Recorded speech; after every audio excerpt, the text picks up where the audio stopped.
Hey YouTube, Mark Coffman here, and today I have a few new knives that came in for review. So these are going to be my first impressions on them.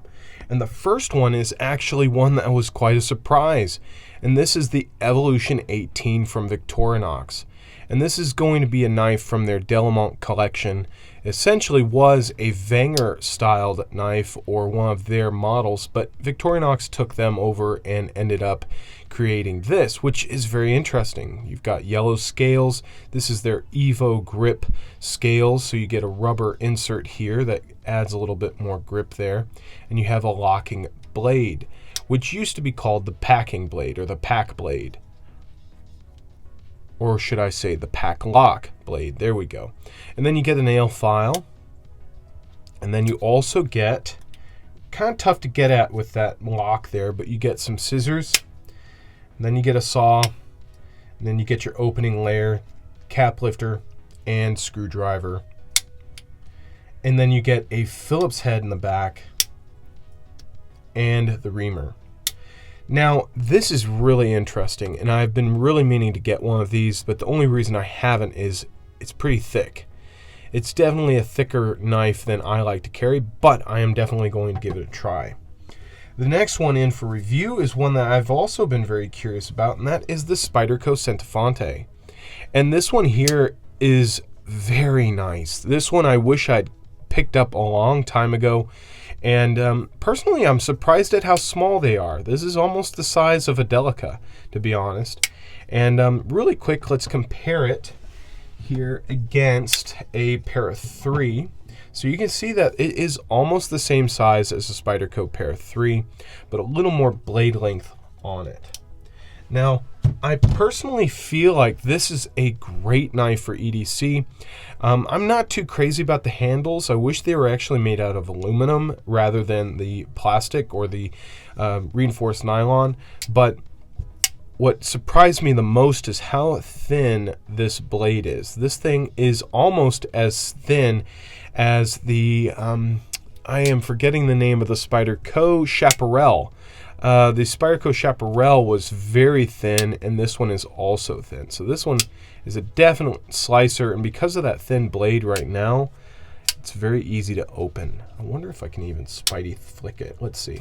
Yeah, you can Spidey flick it. It's not ideal, but you can do it. So this one here has been around since, I want to say, the late 90s. This is a very old design from Spyderco that's been kept in their lineup for a long time. So that is one, and then the other two are some from a few from a brand that I've been very curious about, and that is Petrified Fish. And I have to say, I don't know what the models are. I think they're on the blade. So this one is, I think, the PF989. It's using K110 steel, which is basically a D2 variant steel. And this one looks like it's got ebony wood handles, which is very interesting, and I believe a titanium pocket clip. So that is very, very interesting. The thing I don't really like about this knife, though, off the bat, is the lockup is very early, and that liner lock is very thin. So I'm coming from a viewpoint of carrying Chris Reeve knives, and those things just lock up like a bank vault. And coming back to these knives is kind of tough, and I have higher expectations for my knives. I just have to say that. So this one is interesting. It's nice. Flipping is nice, but it's kind of gritty. Doesn't open up very smooth, and you can hear that those bearings slide across there. So I'm going to leave that out and just put the box away here. Put the box up here, and then I was also sent another one, and this one actually is one that I've actually been very curious about. This one here is a lot bigger and a lot heavier, unfortunately, but this one here is the PF838. And this thing has G10 handles and a carbon fiber insert there. Very handsome knife. D2 steel. The blade is completely flat ground, and then you have a nice flat here, or at least it's a swedge, not a flat. So this is a very interesting knife. I've actually thought about getting one of these before. I think these things run about $30, $35, and the carbon fiber maybe $40. I have to double check. But right now, this is the better of the two, but it's heavy. This is all stainless steel liners here. You've got the covers, and then you have the blade, and then the pocket clip. I mean, it's heavy. I mean, again, I'm coming from carrying titanium frame locks, and those are heavy, but this one is just a little heavier. It's comfortable, but it's high, it's wide, and it's heavy.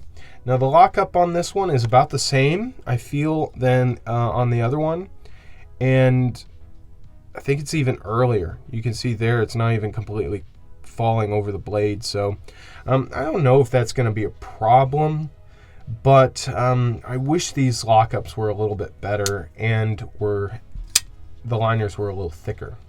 So far I'm enjoying these. I'm enjoying these two more than the Petrified Fish so far, but I will have reviews out on these very soon. And all four of these were supplied by the BPEX Pass Around group, and these were sent to me by Goondocks. And if you haven't already, go check out his Instagram and his YouTube. He has a lot of interesting stuff there. So till the next one, I'll talk to you guys later. Bye-bye.